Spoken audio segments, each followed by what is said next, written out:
Yes, welcome Thank you. to our fair, and you are the first guest of the T-Talk conversation. Nice to see you here in this beautiful interview.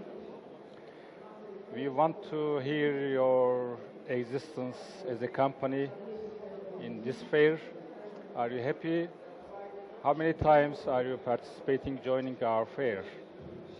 Yeah, thank you for being here. It's always very nice to be here in Turkey. It's a country that is very close to my heart, even though I live in the Nordics. Yeah. But I've been visiting Turkey for many times and find the country very warm and nice to visit. This is the fifth time that we have a own stand here, but before that I visited this exhibition 2 or 3 times. I do not recall if was it 2 or 3 times. Then we decided to have an own stand here. It might be a little bit many asking that guys from the north coming here to Turkey and we have no vessels direct and no direct, in that matter, connections to Turkey, but still we have a lot of Turkish cargo coming to the Baltic states and to the Nordic. When I listened to this opening speech of this exhibition 2 hours ago, there was one spokesman talking about the Turkey's role in being a bridge between East and the European Union, which I find very nicely said. And our role, the Tallink Silja line, or Tallink Group, we are the bridge between the Baltics and the Nordic states. So we are more or less continuing the bridge that Turkey is establishing between the East and the European Union. So we are continuing Not the bridge. direct, but finally you can set a bridge between North and this geography. Yes, Yeah. precisely. And when we started to visit and to go here and market our service 5 years ago, more or less, so it has been continuously growing as an option to the current container market from Istanbul to the Nordic countries or to the Baltic states.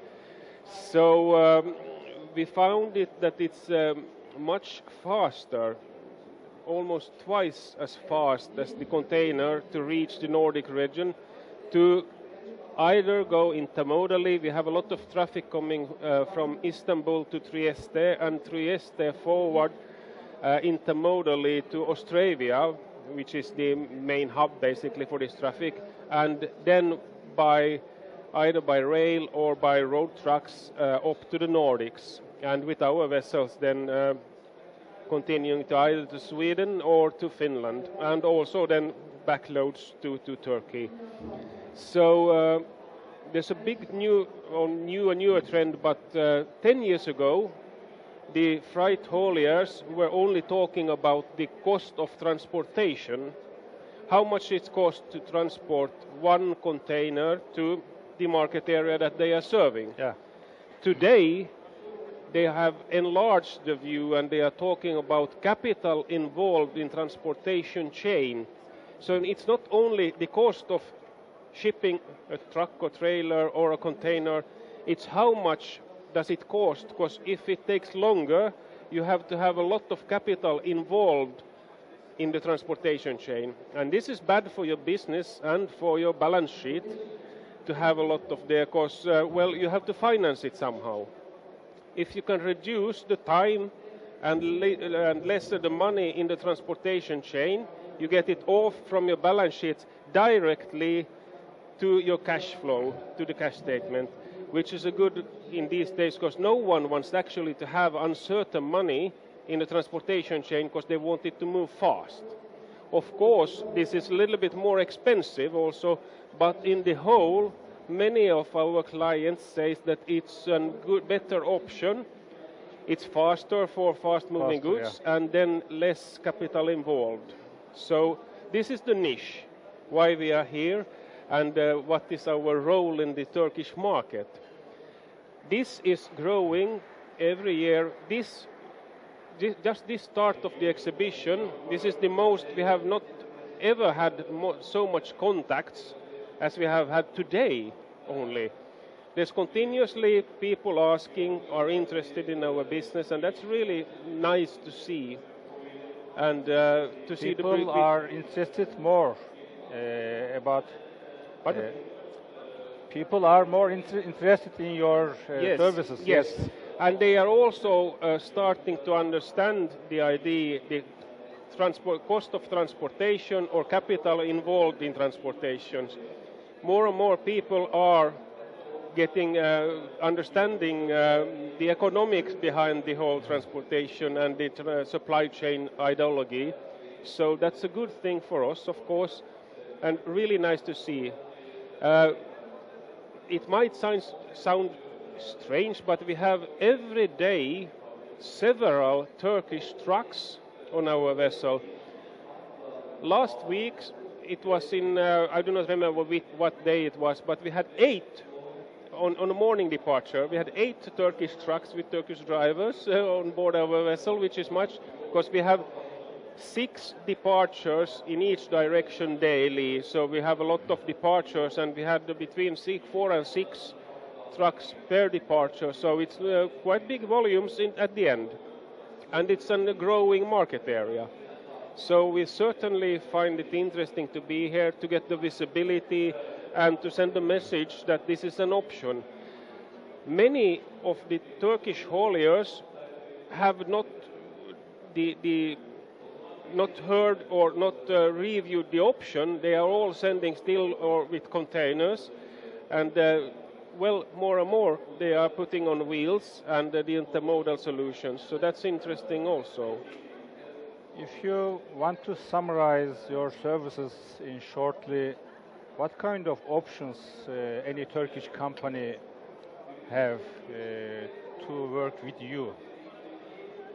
Well, we have already we have a lot of Turkish hauliers already, transportation companies and hauliers working with us, and they contact us, and then we have also, as there might be time differences and long distance, and there also might be some language barriers.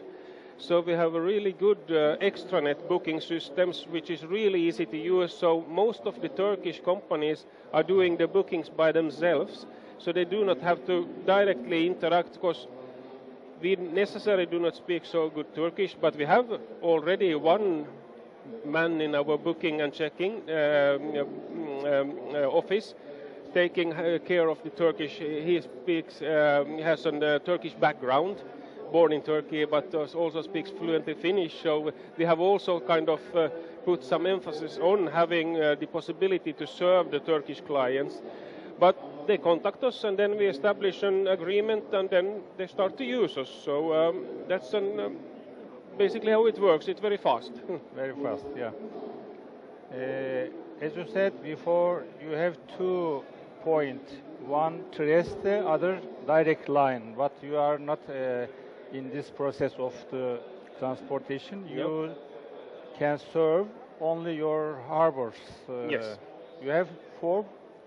We are serving our main traffic. The biggest traffic we have is between Helsinki and Tallinn, which Finland and Estonia. Yeah.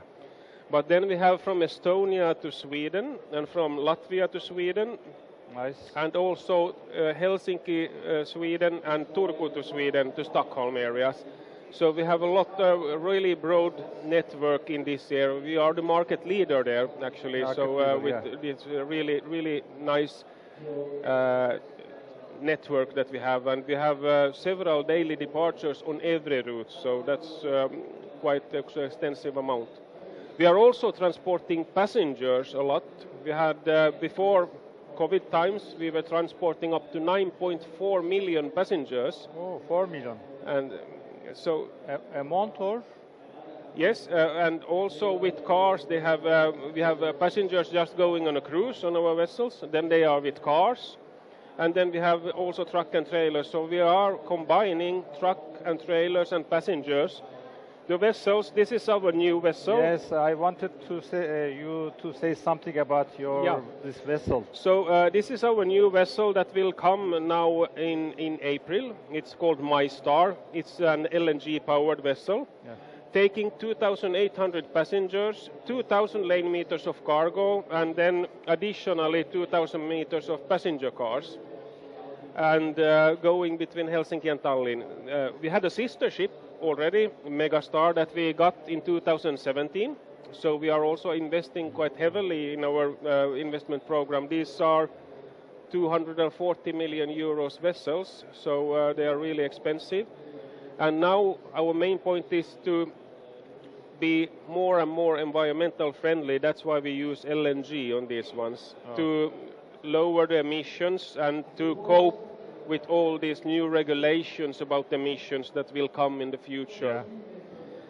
Yeah. In European area, in the EU, there's a new program called Fit for 55, which is about to reduce the emissions heavily by 2030.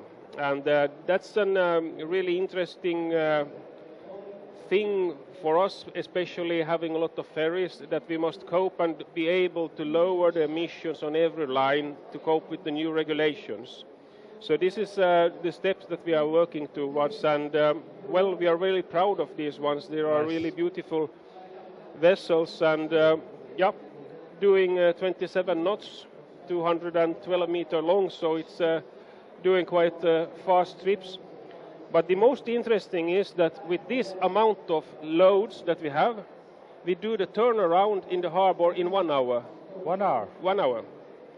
So 2,000 meters of cargo and 2,000 meters of passenger cars, and then all the foot passengers. And basically the departure is 1 hour, so we have 45 to 50 minutes to do the turnaround. The fastest way of departure, So it's put also high pressure on the operational side of the business. But, well, we are looking forward to the new vessel and again have more capacity on the routes, and also now we have 2 similar vessels, both going on LNG. So this is, well, we try to cope with the new regulations that will come. I want to hear something about your knowledge or experience, impressions about Turkish logistics sector. What do you want to say something about the sector, Turkish market in general, or? In general, I must say you are seeing the fair environment. Is that a criteria to understand the logistics sector is growing more every year? Yeah. The fair is the representative of this growing, maybe. Yeah, and that's true actually. The business is growing, and to European market, we have from Turkish area, from the Black Sea area actually coming is the car industries, which is growing really rapidly, because they do the base production in Turkey, the steel constructions, and then sending parts up to the Central European area like Bratislava, where they are assembled and sent up to Finland and to the areas also. Then we have kind of a European-built car. This is really boosting, and I know I spoke with these hauliers that I know here in Turkish area, that this is a really big business that is growing rapidly. But also the textiles. During the COVID times, people were not able to travel, so they start to spend money on the household. They buy new sofas, couches, beds, stuff like that, carpets. And this is a big market that we have seen that is now coming from Turkey, and I have interviewed a lot of these hauliers about how the market looks like here, and well, it's growing and enlarging. So that's really interesting to see. You said something about environmental friendly services. In general, what do you want to say about European Union Green Deal? Because the logistics sector is the main point of the lowering emission. What is the role of your services in? One thing actually, well, as we do not have, we have very short lines actually, so we try to be as efficient and with a low emission as possible. But in the future, that is really important to understand for the Turkish market is that there is a new railroad that is built called Via Baltica, which will combine the Polish market, Warsaw, with Tallinn, which is our main hub. Oh, nice. And that should be working in 26. Then there's a total new rail connection that does not, it's a fast track, double track, so it's really fast. And we'll be able to take, for example, from Trieste, without any reloadings, without any wheels, just the modally by rail, the whole way up, and then we can serve the market by loading it to our vessels and ship to either Sweden and Finland. And this is a thing that I think will be a really boost for the market, also for the Far East goods, but also for the Turkish market, because now there's a huge lack of driver on the European market, so you do not have to have the trucks anymore. This will certainly open new doors for the whole Turkish foreign trade between European market and the Turkey. So interesting times ahead. And if any of the logistics companies or the hauliers are interested to know more or hear more, I'm really happy to be here to help with them to understand this, what is happening on this sector. Yes. Can you summarize the relations between your company, your services, and Turkish transportation companies? If you want to summarize something to underline some points. Well, to underline some points, we are strongly and heavily investing in the digitalization sector, which certainly will break some barriers and open some new possibilities also for the Turkish sector, as said. We are going into mobile check-ins and also, as said, we are developing our intranet and extranet systems to cope with the new clients and to be able to enlarge. From the business sector, I have only good to say we have really close cooperations with several of these Turkish transport providers. We have good connections, personal connections really, and well, I would like to see more of these on our vessels. They are warmly welcome, and as more the goods owners start to understand the difference between cost of transportation and capital involved, then I think we will have even more traffic in the future. Really looking forward to it. May I say that your services or your lines can boost foreign trade, import or export, yes, from Turkey or from Baltic regions? Your lines is very useful. Yeah, that's of course that's one cornerstone to be able to have it to grow. But this is what we are also putting efforts in. So yeah, this is it. Thank you. Thank you so much for joining us. We heard many good ideas, and I hope Turkish foreign trade companies can start to work with your lines, your services. I'm really looking forward to it, and I'm really happy also that we today got awarded for being an active